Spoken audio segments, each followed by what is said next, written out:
अन्नपतेन्नस्यानो देशानामेवस्याशगमेनाः प्रपरदातारान्तारिख उवरजान्नो धेहदवे पादे चातुखपादे चतुष्कोणमण्डलम् गतवा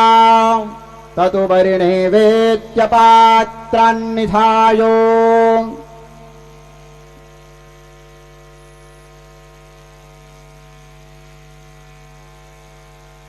गायत्रीमन्त्रेण पात्रान् सम्प्रोक्ष्यो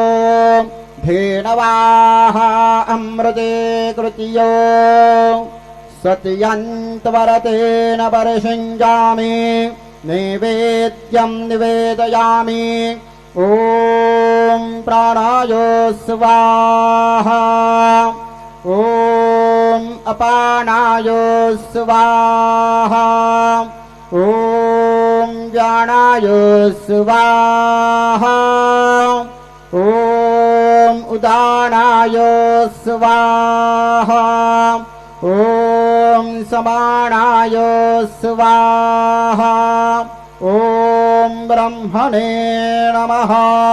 नैवेद्यमध्ये पानीयं समर्पयामि पुनर्नैवेद्यं निवेदयामि ॐ प्राणाय स्वाहा ॐ अपानाय स्वाहा ॐ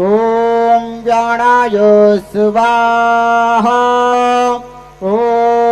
उदानाय स्वाहा ॐ समानाय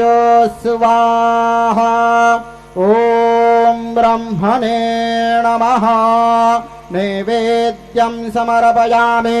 हस्तप्रक्षालनं समर्पयामि